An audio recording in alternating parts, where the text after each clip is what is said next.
Tapi bisa lambat, pelaksanaan tapi teknis. bisa lambat pemberitahuan informasi C1 itu gimana tuh?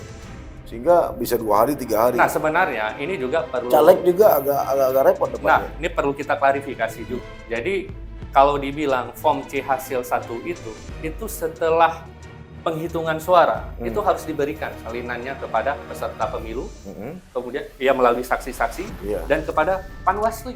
Nah, kalau pertanyaannya, apakah peserta pemilu bisa mengakses kepada KPPS? Bisa, ya kan? Malah di TPS itu ditempelkan hasil dari pemungutan suara. Berapa lama itu? Nah, selama 7 hari itu masih tersedia. Artinya kayaknya banyak yang enggak. Kalau KPPS itu diwajibkan memang untuk menempelkan, ya kan? Ya mungkin ada perintah untuk menempelkan, tapi nggak ada perintah untuk menjaga. Hingga ditempelkan 1 jam, cabut. Kurang dari 1 jam udah hilang, gitu, nggak tahu di mana gitu kan.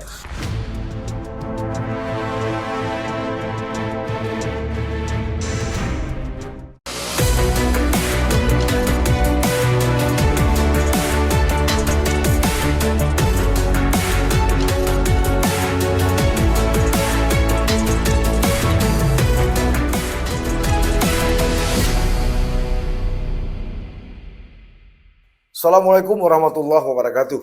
Sahabat, sisi lain, di Banda Aceh, seorang ibu membawa 10 kertas suara di luar TPS. Di Aceh Utara, 7 lembar kertas suara saat perhitungan di TPS juga rusak. Di Aceh Tenggara, anggota KPPS mencoblos lebih dari 1 kali. Di Pidijaya, ada caleg yang membawa 1 plastik surat suara di luar TPS dan mengancam petugas serta memasukkan surat suara tadi ke dalam kotak suara. Beberapa hari lalu, politisi dari Partai Demokrat Aceh meminta agar Sirekap dihentikan karena memang diduga terjadi kesalahan input dan membuat sejumlah caleg di tataran bawah terjadi konflik di internal. Bahkan ada yang sudah mengklaim bahwa dirinya terpilih sebagai anggota parlemen, walaupun belum ada pengumuman resmi dari KPU atau KIP Aceh. Itulah sekian banyak persoalan dari pemilu 2024 yang sudah kita lalui 10 hari atau sejak hari pencoblosan 14 Februari 2024. Apa saja sebenarnya yang terjadi dan mengapa ini bisa terjadi, sejauh mana tingkat pengawasan dan sumber daya pelaksana dari pemilu itu sendiri. Kembali malam ini saya menghadirkan 2 narasumber yang saya kira cukup kompeten dari 2 lembaga. 1 dari KIP Aceh dan 1 lagi dari Bawaslu Aceh. Jadi 1 pelaksana, 1 pengawas. Tapi malam ini kita nggak ada gotok-gotokan. Jadi podcast saya ini tidak ada ini dia. Kita rileks aja. Kita tidak tegang urat. Nah, dari KIP Aceh saya mengundang kembali Ahmad Mirza Safwandi, Ketua Divisi Hukum dan Pengawasan KIP Aceh. Kemudian dari Bawaslu saya undang langsung Ketua Bawaslu Badan Pengawasan Pemilu Aceh, Agus Saputra. Selamat datang Pak Agus. Pak Agus ini yang pertama ya. Sementara Bung Mirza udah beberapa kali lah. Nah, saya ke ini dulu lah ya pengawasannya. Kalau penyelenggara udah biasa lah ya. Nah, Pak Agus, ini seperti yang saya katakan di pengantar tadi, itu adalah beberapa bahagian kecil dari catatan-catatan atau sejumlah catatan yang terjadi pada pemilu kali ini. Ini lebih real dan lebih mudah dibuktikan ketimbang ada statement soal money politik, walaupun itu ada, terkadang kan ini ibarat orang buang angin nih, bau ada tapi teraba tidak gitu kan, atau ada caleg yang teriak-teriak money politik padahal ketidakmampuan dia untuk nyetor kali kan, kalah nyetor. Oke, Pak Agus, kira-kira apa saja hasil tabulasi Bawaslu Aceh, jenis-jenis pelanggaran yang terjadi di Pileg dan Pilpres kali ini? Ya, baik. Terima kasih Bang Saleh. Ya. Ya pertama kita sudah lakukan ya pencoblosan tanggal 14 Februari kemarin. Nah tentu dari hasil itu termasuk yang tadi disampaikan itu juga itu beberapa adalah temuan di TPS di lapangan. Gitu. Dari beberapa itu sudah dilaksanakan pemungutan suara ulang. Gitu. Tapi PSU. Ya. Tapi sebelum itu kita jelaskan dulu sebenarnya ada 3 pasca pemungutan hitung itu biasanya itu ada 3 hal. Yang pertama pemungutan suara ulang Ya. jika terjadi persoalan, kemudian ada penghitungan suara ulang, lalu kemudian ada pemungutan suara susulan PSL. Gitu. Kalau untuk di Aceh sejauh ini tidak ada pemungutan suara ulang, suara susulan. Susulan. Ya. Walaupun sebenarnya beberapa potensi itu ada sebenarnya. Beberapa titik itu kemarin misalnya seperti di Aceh Tamiang, di Kota Langsa, di Gayulus, karena pada saat tanggal 14 itu kan sebenarnya kemarin hujan. Hujan dan berhenti di sekitar jam 11. Gitu. 11 siang. Iya, jam 11 siang. Sementara jam 12 itu adalah waktu bagi DPTB. Ya, artinya waktu bagi DPK dan DPTB. Ya, artinya waktu bagi DPT itu pemilih tetap yang memang berasal dari Gampung di situ, itu sebenarnya akhirnya jadi terbatas waktu penggunaannya. Nah itu beberapa kemarin memang sebenarnya sempat terjadi kendala-kendala juga di lapangan. Itu kita catatan di kejadian khusus gitu ya. Walaupun beberapa sebenarnya bisa untuk dilakukan pemungutan suara susulan sebenarnya kemarin itu. Tapi karena sudah teratasi, kemudian tidak ada dilaksanakan pemungutan suara susulan. Nah, yang kedua adalah penghitungan suara ulang ya. Penghitungan suara ulang ini terjadi di proses rekap yang sekarang ini juga terjadi. Misalnya seperti di yang kita catat itu seperti di Kecamatan Karangbaru di Aceh Tamiang. Itu ada penghitungan suara ulang. Gitu. Dan tidak tertutup kemungkinan dalam perjalanan rekapitulasi ini juga jika dirasa saksi-saksi partai politik itu melihat misalnya ada ketika penghitungan suara di TPS kemarin itu bahwa ada kejanggalan dan lain sebagainya karena tidak ada penerangan ketika malam segala macam, itu boleh untuk mengusulkan penghitungan suara ulang. Itu gunanya apa? Gunanya untuk memberikan rasa kepercayaan dan keterbukaan sebenarnya. Nah itu tergantung dari proses keberatan saksi-saksi juga. Gitu ya. Yang ketiga dan yang paling penting dan menjadi tema pembahasan yang di awal tadi itu adalah pemungutan suara ulang. PSU ini disebabkan oleh terjadinya sebuah kejadian yang diatur sebagaimana pasal 372 Undang-Undang 7. Di antaranya jika ada bencana alam, lalu kemudian sehingga tidak bisa dilakukan pemungutan suara, lalu kemudian mencoblos lebih dari 1 kali, ya, seperti yang dibacakan tadi itu ya. Undang-Undang Nomor 7 2017. Iya. Dan rata-rata memang mencoblos lebih dari 1 kali. Ya, seperti tadi dibacakan juga ada yang dilakukan oleh pemilih masyarakat, ada juga yang dilakukan oleh KPPS-nya, petugas. Kenapa gitu ya. ini bisa terjadi? Ya. Pertama, yang paling penting itu adalah kesadaran sih sebenarnya. Itu yang paling penting ya, kesadaran. Makanya di setiap TPS itu kan harus dihadiri oleh, selain KPPS itu ada pengawas TPS, ya, petugas pengawasannya. Tapi juga ada saksi-saksi partai politik. Gunanya saksi-saksi partai politik ini sebenarnya untuk menggaransi agar satu kepentingan partai politik, gitu, jangan sampai mengganggu rasa keadilan, gitu kan. Lalu kemudian ya semua ingin menang, tapi bagaimana menciptakan sebuah pertandingan yang fair play, gitu. Makanya saksi-saksi partai politik itu dihadirkan secara seluruhnya di sana untuk saling menjaga juga, gitu.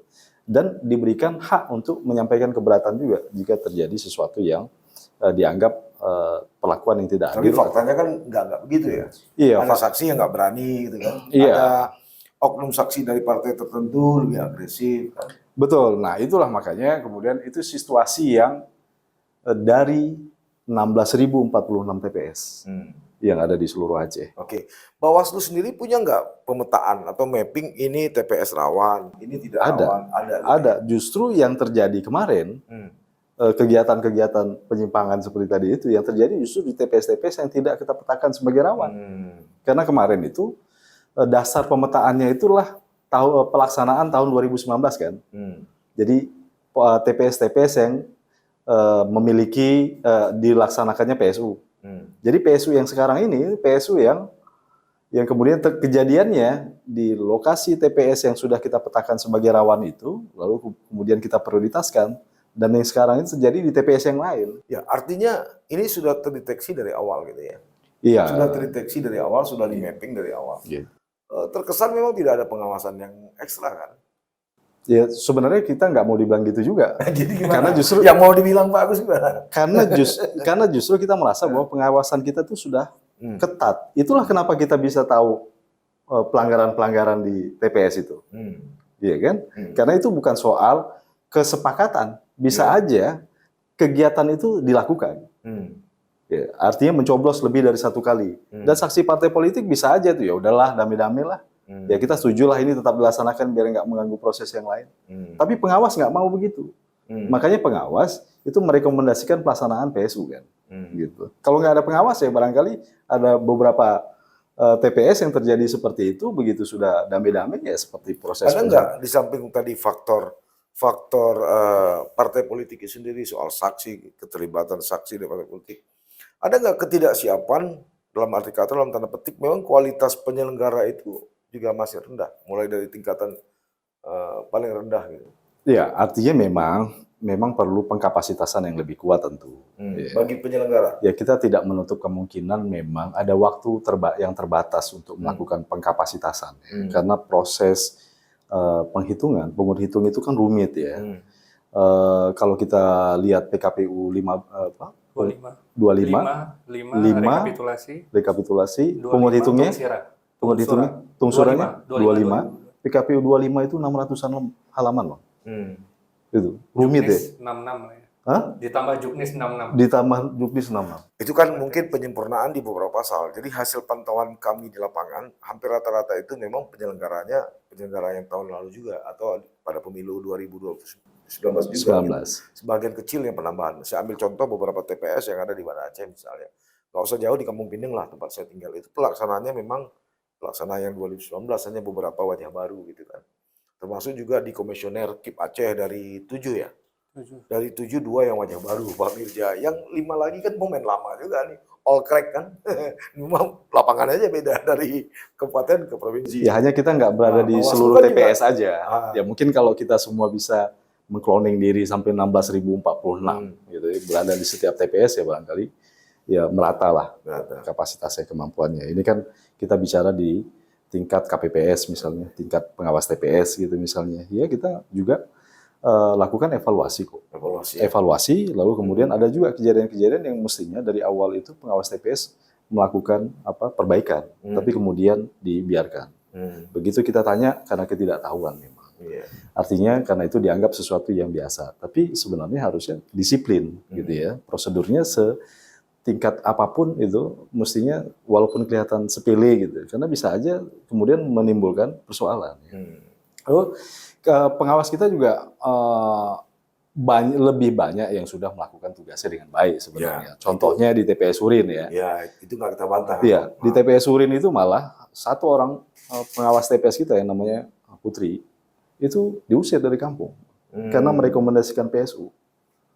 Jadi ada itu resiko yang harus diambil. Itu resiko. Ya. Itu resiko. Itu coblos 2 kali oleh salah satu caleg itu dari partai tertentu, mencoblos lalu kemudian melakukan pengancaman segala macam, dikeluarkan. Itu malah satu kampung itu marah semua sama dia. Oke, itu dari segi pengawasan. Sekarang ke Pak Mirja, dari segi pelaksanaan. Saya ambil yang terkini aja lah. Kemarin itu melalui salah satu pengurusnya, Partai Demokrat Aceh itu justru meminta agar Sirekap ini dihentikan untuk sementara karena memang ini bermasalah. Ya, tapi sebelum di permintaan itu kan kita melihat juga kan bagaimana informasi dari perolehan suara itu sangat fluktuatif seperti bursa saham. Awalnya 1000-an, kemudian 300. Ini memang ada yang belum tuntas dari pelaksanaan. Itu kalau kita lihat dari sistem rekap ya, Sirekap itu. Tapi ada lagi persoalan-persoalan lain yang begitu sulitnya C1 sehingga ada KPPS yang tidak menyerahkan ke jenjang yang lebih tinggi dari desa ke kecamatan ke apa, tapi dia menyerahkan ke caleg atau oknum tertentu. Nah, ini bagaimana KIP Aceh melihat ini? Nah, ada 2 hal tadi. Yang pertama terkait dengan Sirekap. Nah, ini kewajiban daripada penyelenggara untuk menghadirkan informasi sebenarnya kepada publik dan juga kepada masyarakat pemilih dan juga kepada peserta pemilu. Nah, tapi memang ada proses dan sesuatu yang perlu diadaptasikan ya, karena memang ini sarana teknologi dan kemudian kita menyadari bahwa ada kesalahan baca, tapi bukan berarti itu ada sesuatu yang dilakukan oleh penyelenggara, artinya ada intervensi terhadap perubahan angka-angka itu, insya Allah kita pastikan tidak ada itu. Ya. Nah, hanya perolehan kenapa tadi fluktuatif dan kemudian tiba-tiba berubah, nah karena memang ada kesalahan baca. Ini akibatnya fatal loh. Ada caleg yang udah mengklaim terima kasih Bapak Ibu, saudara sekalian. Ya, tapi kan nggak sesederhana seperti itu, Bang Saleh. Artinya memang ada mekanisme pembetulan data. Nah, kalau kita melihat dari teknologinya optical character recognition, nah itu kan bisa mengekstrak dari foto PDF seperti itu untuk menjadi data numerik, ya kan? Dan kemudian kalau untuk pilpresnya itu optical mark recognition. Nah, artinya memang apa yang dilakukan ikhtiar untuk menggunakan sarana seperti AI, artificial intelligence, dan ini prosesnya memang sedang adaptif dan bukan berarti itu menjadi kesimpulan. Nah, sebab itu mengapa di PKPU disebutkan bahwa Sirekap ini sarana bantu, bukan sarana utama. Nah, kita justru melihat bahwa dalam proses Sirekap ini menginformasikan kepada peserta pemilu dan kepada masyarakat pemilih untuk benar-benar menjaga nih dokumen dan data dan hasil real yang ada di TPS. Nah, dari apa yang diupload formulir model C1 hasil yang diupload di dalam Sirekap itu paling tidak menjadi guide nih buat peserta pemilu yang dengan segala keterbatasan saksi, misalkan keterbatasan informasi yang mendapatkan form C1, nah dia bisa update data di TPS. Jadi memang sampai dengan hari ini KPU sudah menegaskan tidak ada penghentian dari Sirekap karena ini termasuk tanggung jawab daripada penyelenggara untuk menyediakan informasi yang real count. Ya, ini kan yang jadi masalah ketika media juga tidak mempunyai alternatif untuk mengakses informasi itu, lalu mengutip mentah-mentah hasil dari Sirekap yang ternyata secara jurnalistik, karya jurnalistik ini harus diperdebatkan sebenarnya. Tapi kan banyak media, baik media cetak maupun online yang sangat vulgar kan, lalu membuat semacam mapping jam segini ini yang di atas ini kan sangat tanpa sadar sebenarnya sudah membuat kegaduhan kan. Tapi kita nggak bisa salahkan media juga, nggak ada sumber informasi lain gitu kan. Nah, ini bagaimana KIP mensikapinya, walaupun pada akhirnya keputusan KIP lah itu yang benar kan. Nah, artinya di era melimpahnya informasi kita tidak bisa membendung publikasi apalagi yang dilakukan oleh teman-teman jurnalis. Tapi kan ada mekanisme validitas data. Artinya sebenarnya real count ini kan dia tahapan. Persentasenya itu kan tidak full langsung. Artinya yang diupload ini sangat tergantung TPS, KPPS yang sudah menguploadnya, ya kan. Kemudian untuk form D hasil kecamatan, nah itu tergantung kecamatan mana PPK yang sudah menyiapkan proses rekapitulasi penghitungan suaranya. Nah, artinya memang bertahap prosesnya dan tahapan inilah yang dibutuhkan sebenarnya oleh masyarakat, oleh peserta pemilu untuk mengikuti persentase real count-nya. Nah, jadi memang dibutuhkan bahwa hasil akhirnya itu kan ketika KPU mengumumkan hasil rekapitulasi perolehan suara. Nah, itulah yang menjadi acuan ya. Pak Agus, melanggar nggak jika ada caleg belum ada pengumuman resmi kemudian mengklaim di media secara terbuka bahwa dirinya terpilih? Itu secara pelaksanaan melanggar nggak? Memang nggak ada aturan yang melarang sih sebenarnya. Etik aja ini ya, etika aja. Secara peserta ya itu etik aja sih sebenarnya. Bahwa apakah perlu diatur atau enggak ya apa yang bisa kita katakan sampai saat ini memang nggak ada aturannya pelarangan itu. Memang ada aturan terhadap quick count ya, itu diatur kemudian di Undang-Undang 7 diatur, quick count itu diatur. Kapan dia boleh mengumumkan gitu ya, misalnya jamnya juga diatur dan lain sebagainya, sekalipun memang Ya tentu masyarakat juga harus dibuat lebih tenang agar mempercayakan sepenuhnya rekapitulasi itu di KPU. Dan kita di Bawaslu juga komit.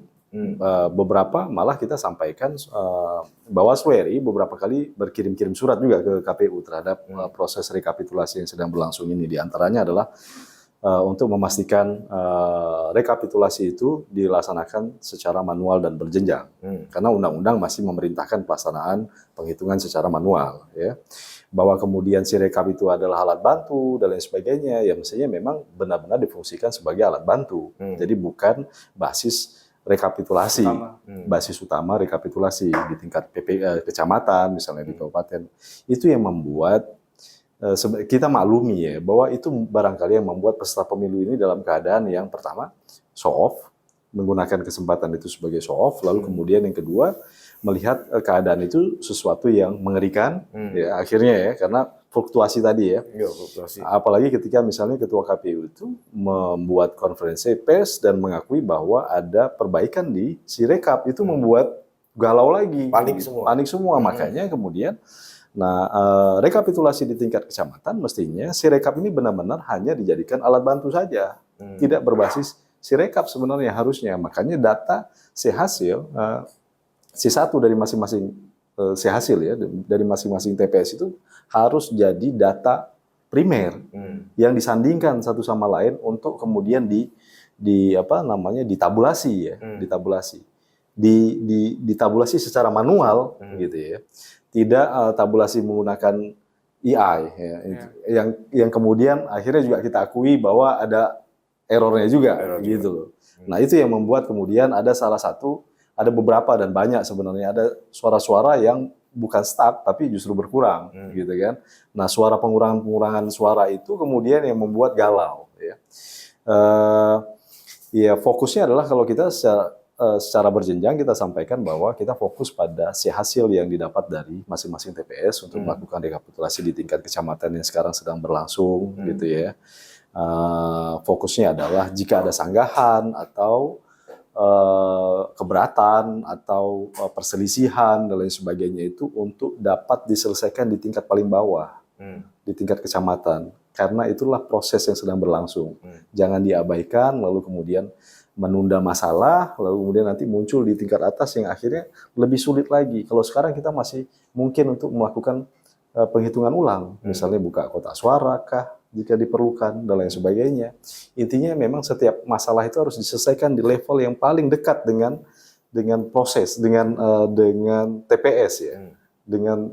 Jadi semakin jauh dia semakin sulit diselesaikan, semakin jauh semakin sulit diselesaikan. Nah ini udah sampai ke tingkat kedua di tingkat kecamatan. Mestinya inilah waktunya untuk benar-benar peserta pemilu juga proaktif juga gitu dalam rekap. Ya artinya kalau jika benar-benar ada kekeliruan dan lain sebagainya untuk disampaikan, untuk dapat diselesaikan secara tuntas. Nah itu komitmen kita Pak Anwasli, setiap kecamatan untuk kita tekankan agar setiap ada persoalan yang memang muncul itu untuk harus segera diselesaikan, harus dicari benang kusutnya di mana. Biar nanti di tingkat kabupaten nggak muncul lagi, semakin sulit diselesaikan masalahnya. Nanti di tingkat provinsi muncul lagi, akhirnya karena ketidakpuasan atau masalah yang dianggap nggak selesai, nanti akan muncul pasti di PHPU, di Mahkamah Konstitusi. Iya.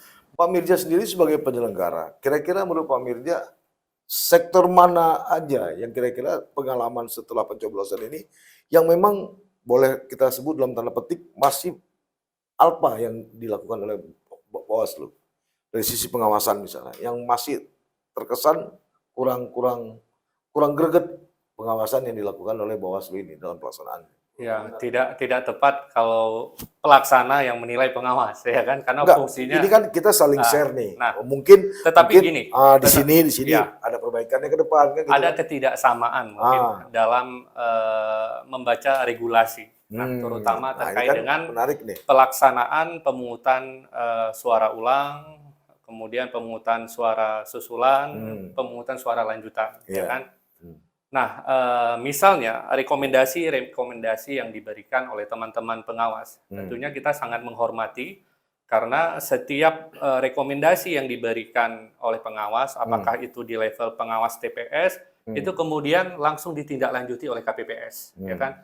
Kemudian ketika rekomendasi oleh pengawas di level desa atau kampung itu dilaksanakan oleh PPS. Nah, begitu juga ketika Panwascam, Panwaslu Kecamatan merekomendasi sesuatu, nah PPK ini langsung merespon seperti itu dan seterusnya sampai dengan di atas. Tetapi ada mekanisme-mekanisme yang kadangkala itu perlu kami kaji lebih lanjut. Misalnya apa itu? Nah, misalnya terkait dengan PSU. Nah, bagaimana mekanisme untuk menetapkan pemungutan suara ulang? Nah, ini kan kewenangannya ada di KIP Kabupaten dan Kota. Nah, prosesnya seperti apa? Prosesnya menurut regulasi, nah ini pengawas TPS yang melakukan penelitian dan kemudian pengamatan dan kemudian itu disampaikan kepada KPPS. Nah, kalau bahasa Juknis 66 lebih mendalam lagi, mesti dimusyawarahkan seperti itu kepada KPPS. Nah, kemudian hasil ini, hasil temuan ini yang disampaikan oleh pengawas TPS yang disampaikan kepada KPPS diteruskan ke kecamatan, ke PPPK melalui PPS. Dan kemudian juga diteruskan ke KIP Kabupaten dan Kota. Baru kemudian KIP Kabupaten dan Kota itu menetapkan keputusan berdasarkan keadaan dan alasan yang disebutkan oleh KPPS. Nah, kemudian dalam realitanya ada hal-hal yang direkomendasikan itu tidak melalui pengawas TPS dulu, tetapi kemudian oleh pengawas kecamatan. Nah, ketika itu yang diberikan, nah itu kadangkala kita perlu kajian karena berbeda dengan proses pelaksanaan pemilihan kepala daerah. Pemilihan kepala daerah PSU itu direkomendasikan oleh Panwascam. Tetapi untuk pemilu baik Undang-Undang Nomor 7 2017 dan perubahannya dan PKPU dan Perbawaslu juga menegaskan bahwa rekomendasi proses penelitian dan pengamatan untuk melaksanakan PSU itu ada di pengawas TPS. Nah, sehingga otoritas pengawas TPS itu memang besar. Ya, karena dia bisa merekomendasi. Nah, faktanya setelah berlalu 10 hari ini, ya hasil dari pengawasan KIP gimana? Nah, apa kita melihat udah maksimal atau memang belum atau memang masih perlu diperbaiki? Nah, ini perlu sinergisitas dalam mengkaji kembali ya bagaimana rezim pemungutan suara ulang ini. Nah, itu yang kita kalau dengan Panwasli Aceh selalu berdiskusi. Maka sehari sebelum pemungutan dan penghitungan suara, kita dengan Bang Agus janjian nih Ketua, ayo kita cek sama-sama nih bagaimana kesiapan pemungutan dan penghitungan suara. Jadi semangat untuk menjaga sinergisitas ini ada nih. Kalau di provinsi insya Allah nggak ada khilafiyah. Kita selalu saling berdiskusi dan saling berganti menjadi narasumber. Ya, nah, tetapi memang ini harus kita distribusikan informasi dalam regulasi ini sehingga ada kepastian hukum. Secara hierarki ya, secara internal penyelenggara ini aspek mana aja yang masih banyak masalah? Dalam pelaksanaan. Dalam pelaksanaannya. Yang hierarkinya mulai dari TPS sampai ke atas gitu. Nah, kita menyadari, Bang, karena keterbatasan waktu bahwa kemudian kita mungkin dalam waktu yang sempit itu mempersiapkan rekrutmen KPPS. Ya kan? Nah, tetapi ada perbedaannya. Bukan karena honor kecil kan? Ya, insya Allah. Kan Bang Saleh menonton parodi-parodi KPPS ya kan? Gimana bahagianya KPPS sekarang ya kan? Nah, tetapi dalam persiapan pelaksanaan ini, pasca proses rekrutmen, ketika kita melaksanakan BIMTEK, nah tadi nih seperti yang Pak Ketua Agus sampaikan, ada keterbatasan kita mendistribusikan informasi dalam regulasi, ya kan? Nah, ini yang membuat proses ini bukan tidak terlaksana. Tapi ya. BIMTEK-nya tapi menjadi tantangan. Iya, BIMTEK-nya juga gelondongan kan. Satu kabupaten itu kan sampai ribuan orang. Itu kan nggak efektif. Enggak, memang karena proses waktu, Pak. Terus untuk efisiensi memang. Efisiensi. Karena kan asas pemilu itu salah satunya efisien. Ya kan? Nah, artinya memang dalam keterbatasan waktu ini dan kemudian peristiwa yang terjadi di lapangan ini beragam. Ya kan? Nah, meskipun KPPS saya mungkin melalui forum ini mengucapkan terima kasih yang luar biasa buat kawan-kawan KPPS yang sedari pagi itu sebelum jam 7 dibuka TPS udah pasti sejam atau 2 jam sebelumnya teman-teman KPPS ini udah standby, luar biasa. Dan coba Bang Saleh bayangkan dalam proses penghitungan suara sampai dengan pagi. Tapi kan ada juga. Kemudian dilanjutkan. Ya itu KPPS yang benar-benar kerja. Tapi ada juga KPPS. Enggak, mayoritas penghitungan suara itu dilakukan. Ya. Artinya sampai dengan pagi, Bang. Ya kan, ini kan luar biasa ini. Nah, tapi kemudian apa yang membedakan dengan 2019? Kalau 2019 itu yang di BIMTEK cuma ketua saja. Tapi alhamdulillah 77 anggota KPPS pada tahun 2024 ini kita BIMTEK-kan. Ya, ini kan bagian daripada ikhtiar untuk memperkuat pengetahuan. Tapi bisa lambat pelaksanaan teknis. Bisa lambat pemberitahuan informasi C1 itu gimana tuh? Sehingga bisa 2 hari, 3 hari. Nah, sebenarnya ini juga perlu caleg juga agak repot depannya. Nah, ini perlu kita klarifikasi juga. Jadi kalau dibilang form C hasil 1 itu setelah penghitungan suara itu harus diberikan salinannya kepada peserta pemilu, kemudian melalui saksi-saksi dan kepada Panwasli. Pengawas TPS seperti itu, dan kemudian juga kepada satu tingkat di atasnya kepada PPK melalui PPS. Ya, nah itu diberikan. Tapi problem juga kita mendapatkan informasi saksi-saksi partai ini yang tidak semuanya meneruskan, ya kan? Nah sebab itu saya selalu ada persoalan di internal partai. Nah, artinya juga. Ini kan bagian ketika sebelum pelaksanaan kita mengedukasikan juga. Saya juga mungkin Panwasli juga mengedukasikan pada peserta pemilu untuk menyampaikan kepada saksi itu mengedukasikan saksi peserta pemilu. Nah, ini penting karena mengapa? Ketika saksi peserta pemilu dia tidak mengetahui apa yang menjadi hak dan kewajiban dia ketika dalam proses pemungutan dan penghitungan suara. Nah, ini yang direpotkan kan peserta pemilu sendiri. Nah, misalnya ketika meneruskan informasi yang sudah dia dapat gitu. Apakah kemudian form C hasil itu difoto nggak kemudian diteruskan? Ya kan? Kemudian bisa jadi barangkali ketersediaan saksi yang terbatas, tidak dalam semua TPS. Nah, kalau pertanyaannya apakah peserta pemilu bisa mengakses kepada KPPS? Bisa. Ya kan? Malah di TPS itu ditempelkan. Hasil dari pemungutan suara. Berapa lama itu? Nah, selama 7 hari itu masih tersedia. Artinya kayaknya banyak yang enggak tuh. Ya, ketika yang tidak dilakukan, nah kalau KPPS itu diwajibkan memang untuk menempelkan, ya kan? Barangkali posisi lihat, mungkin Bang Saleh mungkin ke TPS mana, posisi lihatnya bukan di posisi tempel mungkin, ya kan? Nah itu bisa jadi. Artinya itu ada kewajiban kepada KPPS. Nah begitu juga ketika bertingkat proses rekapitulasi perolehan suara di kecamatan yang menghasilkan, yang memproduksikan formulir D hasil kecamatan. Nah ini kan proses bertingkat ini dan juga dibantu melalui Sirekap. Ini kan menjaga kemurnian suara daripada peserta pemilu sendiri.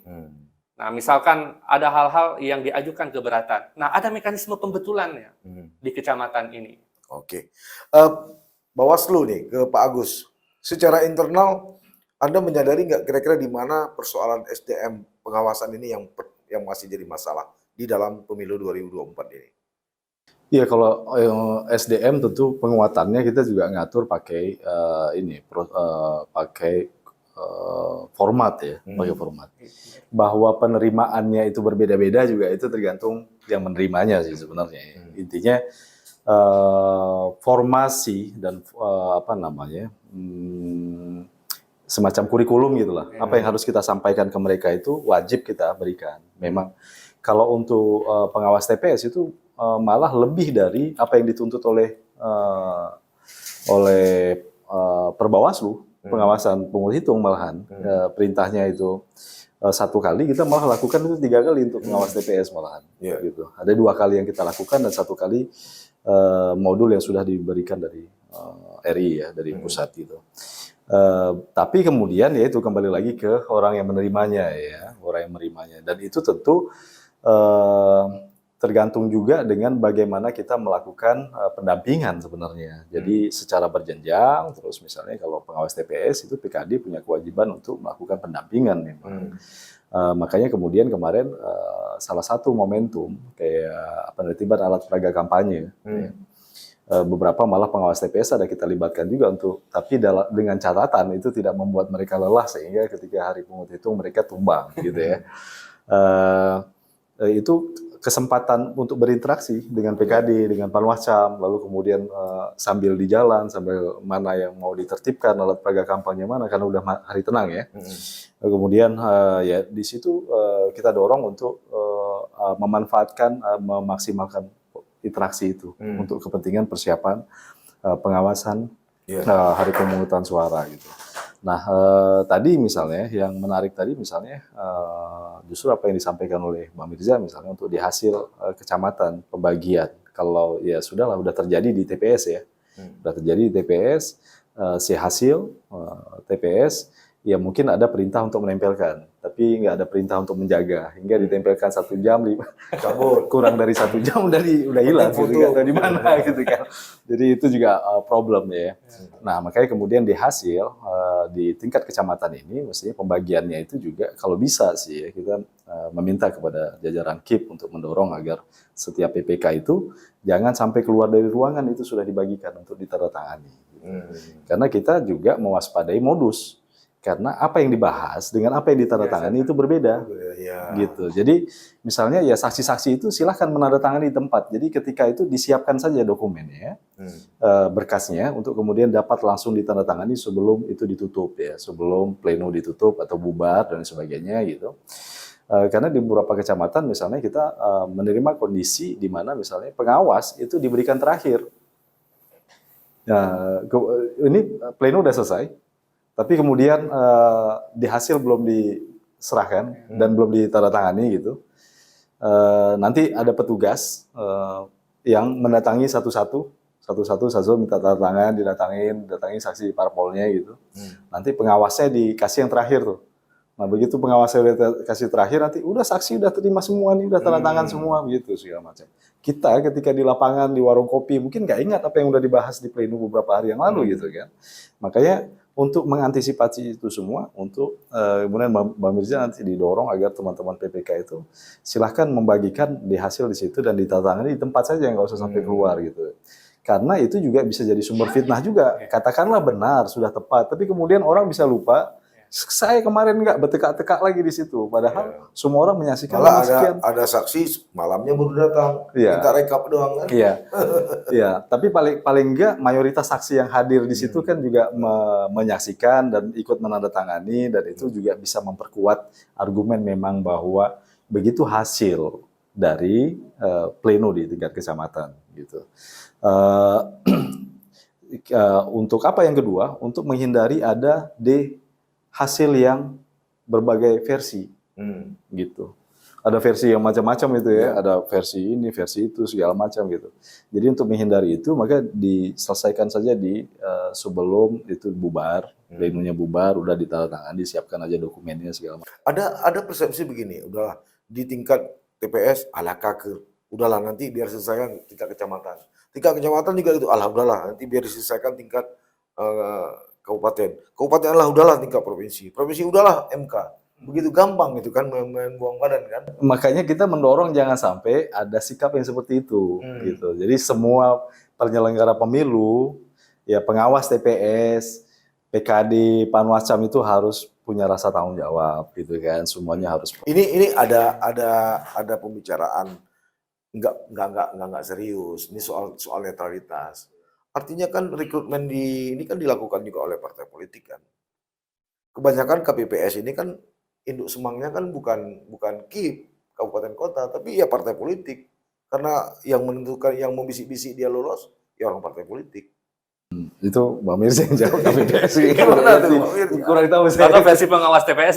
Gimana versi pengawas TPS? Kalau pengawas TPS ya, pengawas TPS ya secara berjenjang dia. Ada satu kabupaten di mana salah satu partai politik itu mengumpulkan semua, satu pertemuan, ambil HP-nya, di briefing di situ. Siapa aja? Siapa aja yang diundang? KPPS-nya. Oh, KPPS.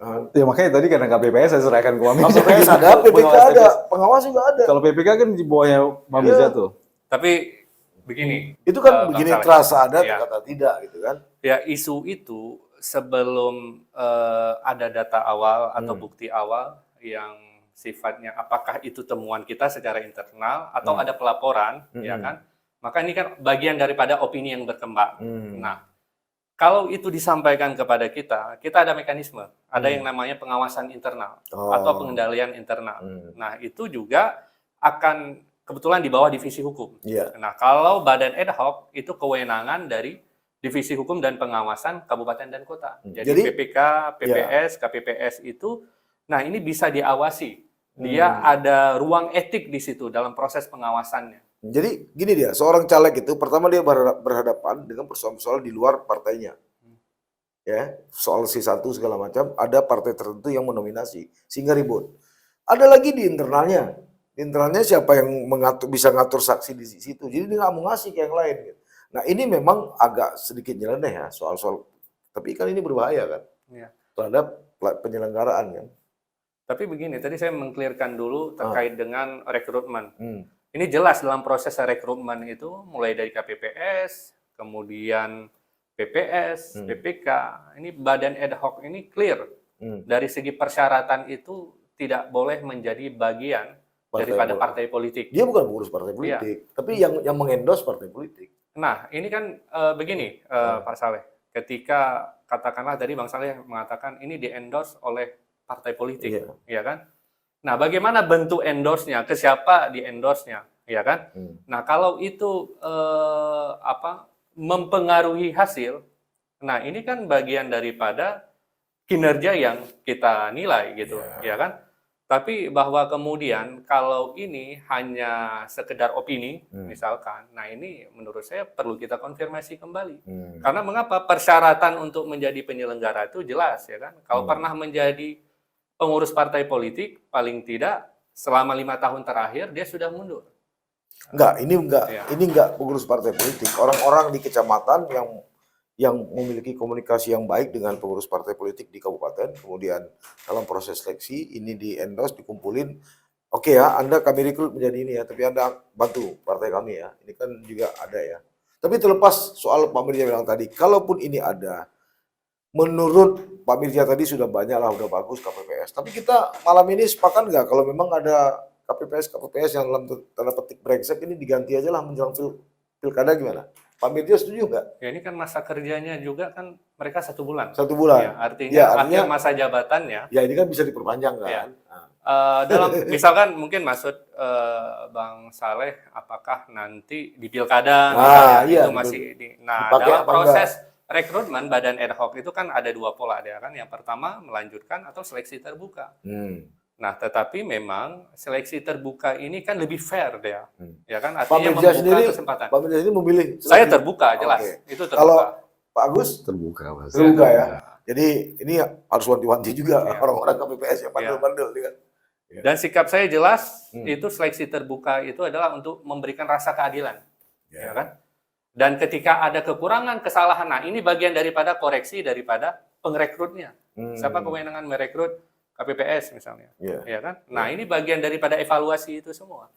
Dan kita tidak menutup diri untuk koreksi, maksudnya, dan untuk memperbaiki. Ya, ini mungkin terakhir untuk Pak Agus. Di media sosial kan kita lihat ya, walaupun ini apakah masuk bagian dari pelanggaran? Misalnya ada tim sukses, salah satu caleg yang itu di upload di media sosial. Jangan pilih ini caleg Cina ini, pilih orang Aceh itu kan bisa diambil barang bukti kan? Itu ada nggak dokumen-dokumen seperti itu di Bawaslu? Ada. Lalu tindakan selanjutnya gimana? Ya kalau di Aceh kemarin, kalau kita evaluasi tahapan itu ke tahapan kampanye ya, nggak ada laporan itu, kita juga nggak ada temuan itu. Nggak ada? Nggak ada. Karena, waduh nyesal saya nggak. Kenapa nggak berikan gitu? Saya nggak share ke Pak Agus. Artinya ya mungkin kalau itu terjadi di media kan stakeholder pemilu, kasih Pak. Karena kita punya Pokja sebenarnya itu. Persoalannya kan kita waktu kampanye kemarin itu tuh malah bikin 3 Pokja. 3 Pokja itu melibatkan eksternal Mas Saleh. Tapi mungkin nanti kita bisa masukkan Mas Saleh di salah satu Pokja itu ke depan. Karena proses pengawasan ini kalau di media kalau nggak viral betul kita kan nggak bisa tangkap, nggak bisa capture gitu. Itu misalnya viral di komunitas tertentu, nggak sampai melebar. Kita nggak bisa pastikan apakah kita bisa ketemu atau enggak. Tapi mengenai hoax, ujaran kebencian dan lain sebagainya gitu, angka perlu kita sampaikan juga untuk pelaksanaan pemilu 2024 ini. Angkanya sangat turun dibandingkan tahun 2019, yaitu Turun tidak terpantau Bawaslu atau turun dari kuantitas. Ini kan dua hal berbeda nih. ya ada beberapa malah yang sudah kita lakukan pencegahannya, tapi nggak kita publis karena kan nggak sempat dilakukan gitu ya. Ada sempat tapi kemudian di take down gitu. Kita juga kerjasama dengan KPIA.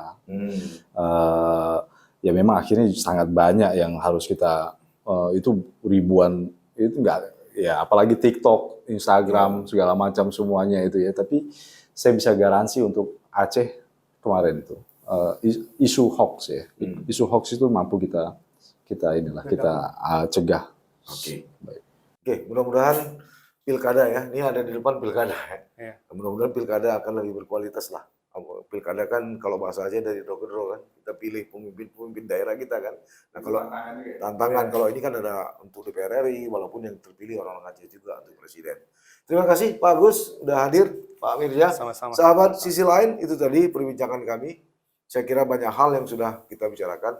Sebenarnya saya agak mau nyentil lagi, cuma udah janji tadi, nggak boleh terlalu kritis. Takutnya kalau saya udah nggak mau datang lagi. Tapi sekali lagi, sebagaimana kebiasaan yang selalu saya sampaikan, saya tidak mengambil kesimpulan dari apa yang kami bicarakan tadi. Andalah yang berhak mengambil kesimpulan. Mudah-mudahan pembicaraan kami kali ini akan lebih bermanfaat dan bisa menjadi informasi-informasi baru, terutama bagi para politisi dan pimpinan partai politik untuk juga meningkatkan kualitas dari sumber daya di partainya masing-masing, termasuk para penyelenggara dan badan pengawas. Terima kasih, sampai bertemu. Assalamualaikum warahmatullahi wabarakatuh.